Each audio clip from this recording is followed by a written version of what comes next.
All right, everybody, welcome. You probably know who I am. My name's Scott Welle, and on the other side of the screen is Dr. Sindra Kampoff. And Sindra is you got to correct me if I'm wrong on this, the director for the Center of Sport and Performance Psychology at Minnesota State Mankato Nice College. job. Way to go. It's not that easy to say, and I don't even have your bio in front of me, I so know, it's it's pretty impressive. good that I got that. But part of the reason that, I've only known Sindra for probably less than a month, and just to give you a little background on her, we met at a speaking event. I got to come clean on this. I found out that not only is she a runner, but she also happened to run the Twin Cities Marathon, ran a 3:06, which, if you know my time, I ran a 3:09. So I was humbled, but she knows I'm coming for her. I know. But we just hit it off, and obviously, being director of the Center for Sport and Performance Psychology, she does a ton Yeah, of work with yeah. athletes of all different ability levels. So I wanted to bring her on here. I thought that you guys would be able to learn a lot from her, and I'm really excited about this today. So without further ado, why don't you tell the audience just a little bit more about what it is kind of that you do day in and day out with athletes? Absolutely. Well, thanks, Scott, for having me, first of all. And it was great to meet you at the speaking event. I'm glad we did. What we really do at the center is our work is really focused majority on sport. We work with college teams, high school teams, elite athletes, Mm-hmm. and really what we do is we help them teach them strategies on how to improve their performance. And really, to me, what that means is getting out. They practice day in and day out, and really being able to be at their best when it matters the most. And Mm-hmm. then we're just doing some other really cool things outside of sport because I see that these skills that we use in sport to improve our performance are really life skills that we can use every single day. You know, I say that all the time. Yeah.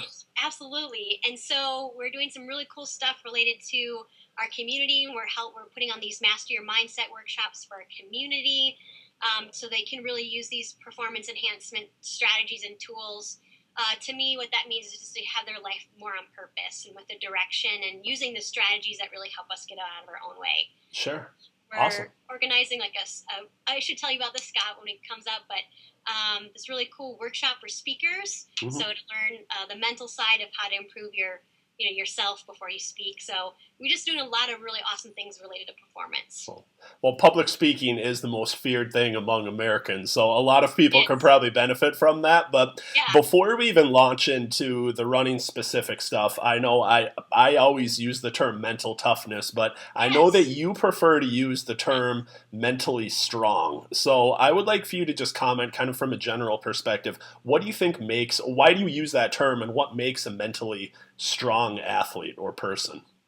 Yeah, when I first started working in sports psychology, I did use the word mental toughness, and sometimes I still do. But I think mentally strong is a better term, and the reason for that is because I think some people think that mental toughness just means that you push through obstacles despite things, despite when it's not a good idea to push those through those obstacles. And I'm thinking Mm-hmm. about when an athlete, for example, sprains their ankle, but they still keep on participating. Mm-hmm. Or when you think about a mentally tough business person, Mm-hmm. they think that they're making a good decision, you know, but instead they're just making it for themselves, not for the whole picture. And so Mm-hmm. sometimes I think this mental toughness, it means people think that it just means pushing through despite everything, and it's not always the best thing to do.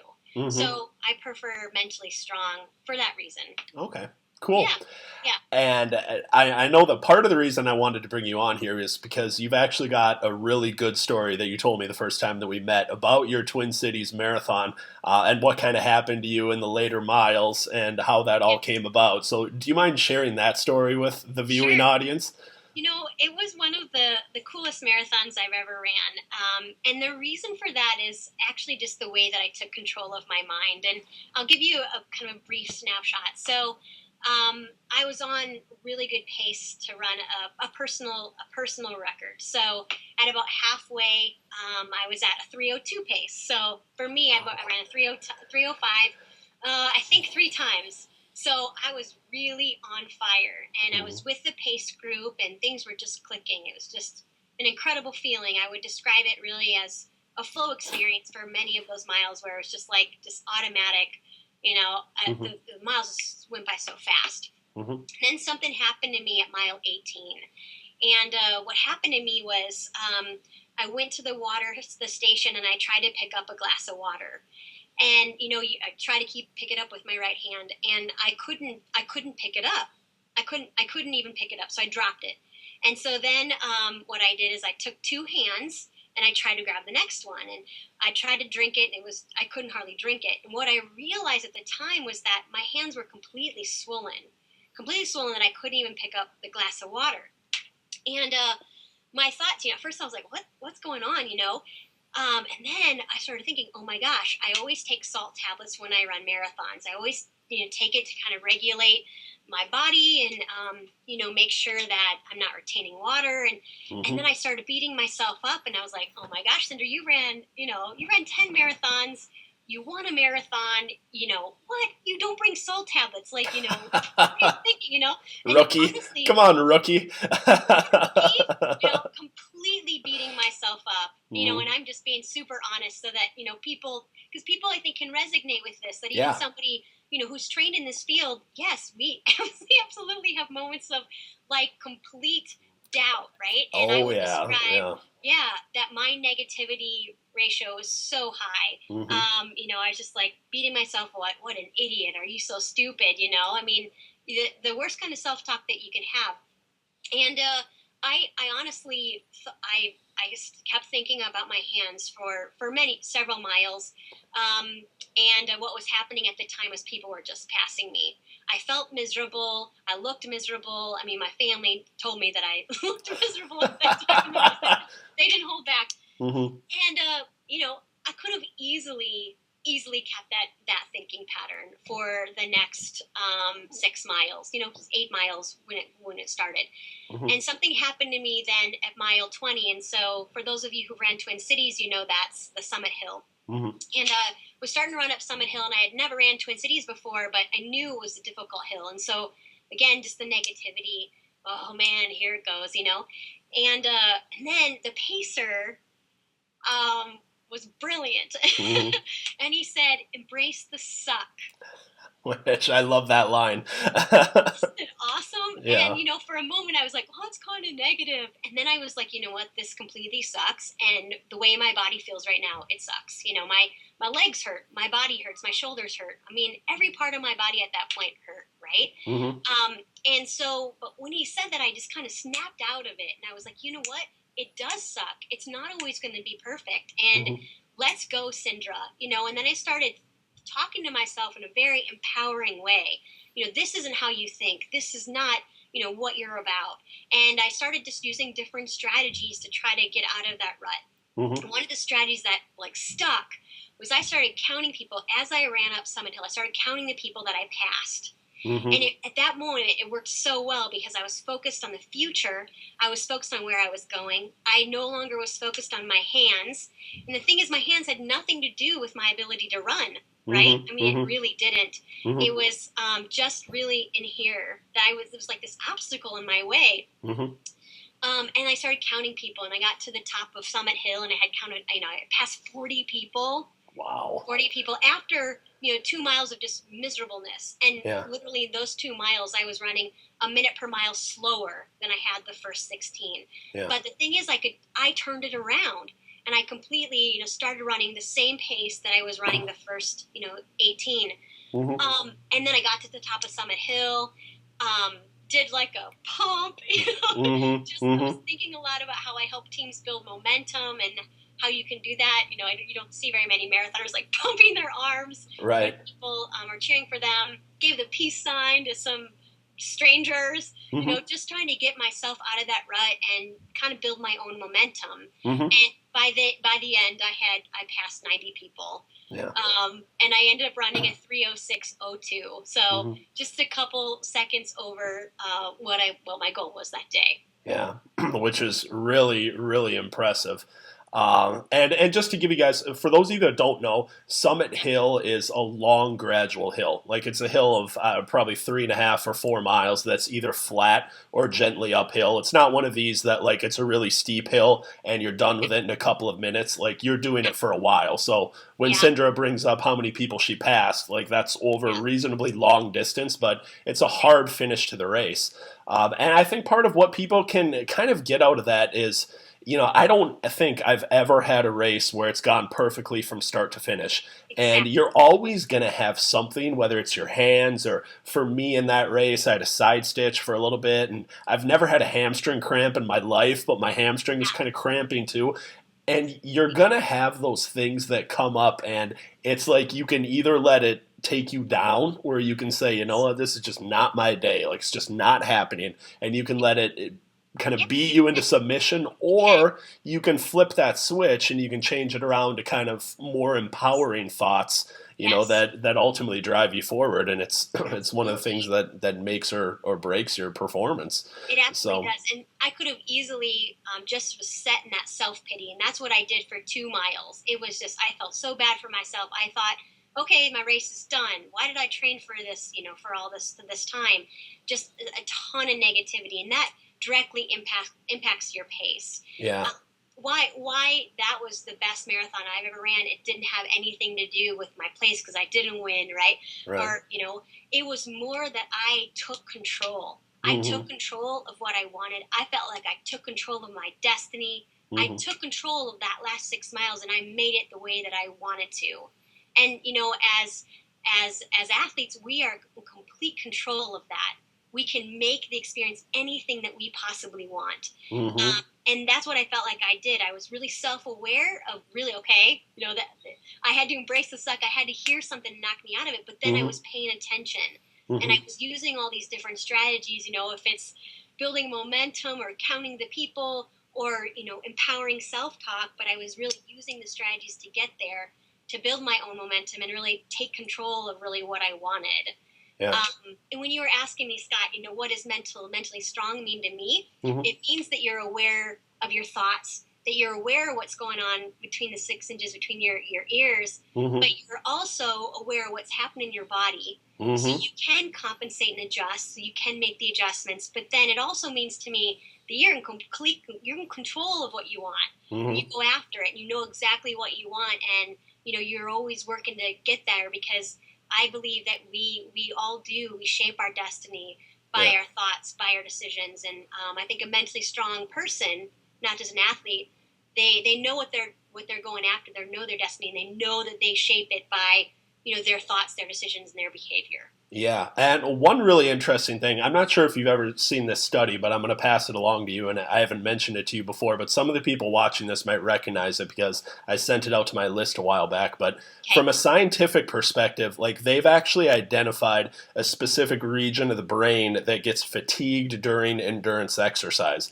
And the basic premise of the whole study was, when we look at it, a lot of times people think, well, I sent it out in regards to the wall, like to a bunch of my runners. She's like, well, I just hit the wall, meaning, Right. my muscles get tired. And they've never actually identified any number as far as blood lactate levels or muscular fatigue or anything that actually forces someone to slow down. But the premise of the article was saying, you know what, when you fatigue this area of the brain through endurance exercise, you basically get to a point where, quite honestly, you just don't want to continue with that level of pain, but you actually slow down and you do those things because of your own conscious choice, believe it or not, Yeah. to do so, rather than your muscles forcing you to do it. So I think exactly what you're saying with controlling what you can control, and that starts with self-awareness as far as what's going on, but knowing that at some point in the race when it gets hard, you're going to have to override that tendency to Yes. slow down while you're doing something. I just think is a really powerful thing. So, I just wanted to chime in with that. Do you know what I'm talking about with that I study? don't know that research study in particular. I haven't seen it, but what made me really think about was the research about the wall. And I'm thinking of this study by the first author's name is Bauman. And Hmm. there's research that if you think that you're going to experience the wall, you're more likely to experience it, right? And it's both like this physical Yep. experience, but also this mental Yep. experience. Yep. So when I'm working with runners, usually what I talk about is like, okay, so let's just hypothetically, all right, if you do hit the wall, what will you do? Right? Mm-hmm. Just so you're ready, Mm-hmm. And so I felt like as somebody who had practiced these skills, these mental skills while marathoning a lot, that I was just able to pull out these strategies kind Mm-hmm. of from my pocket. All right, this one didn't work, this one didn't work, let's go, but I was able to use different things that worked. And I think when you're talking about the wall, it's really our perception of it. If Yeah. you think the wall starts at 20. It's the truth. I mean, I sent out an email in regards to that was perception is, I think it was perception is not reality or something, but Yes, it's the that's truth. Yeah. awesome.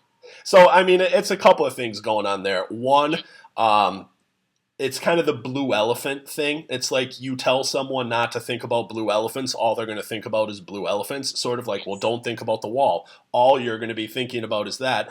But yes, it's also part of what I talk to my athletes about. And again, whether we're talking about a triathlete or whether we're talking about a marathoner, is you yep, know what? It shouldn't be something that you necessarily try to avoid, where like you sit there with your fingers crossed, like, I hope I don't hit the wall. I hope don't get tired. I hope I don't get fatigued. Well, yeah, no, it's going to happen. I guarantee if you're racing hard, it will happen. And yeah, you're better off going into it and just knowing that you have the strategies and the tools, many absolutely, of which you're talking about, to be yeah, able to overcome that. It's just a really absolutely. key thing. So we could noodle on this all day. But do you have, I guess, any take home strategies or just any tips that you would give people as far as, you know what, these are a couple of things that you can really put into play that you think would help out again, endurance athletes, triathletes, cyclists, runners, anybody? Absolutely. I think just the idea that you are in complete control of what happens, you're in control of yourself, but you can shape your destiny. You can shape your race Mm-hmm. by your thoughts, by your perceptions of what's happening, Mm-hmm. and your perceptions on, at that moment in time, I could have easily just given in, but I Mm-hmm. kept on fighting, and I Mm-hmm. kept on fighting mentally. So I was just using different strategies. If it's counting people or whatever, I like to the strategy I really like to live by, and then when I'm racing is what's called the 3-to-1 ratio, where I Mm-hmm. have at least 3 positive emotions for every 1 negative emotion, and that is obviously those emotions start with your thoughts. And there's a great book by Barbara Fredrickson that doesn't have anything to do with sport, but you can apply it to sport or performance, because that's when we flourish, when we experience those positive emotions and those positive thoughts. Mm-hmm. So what I would suggest is people listening is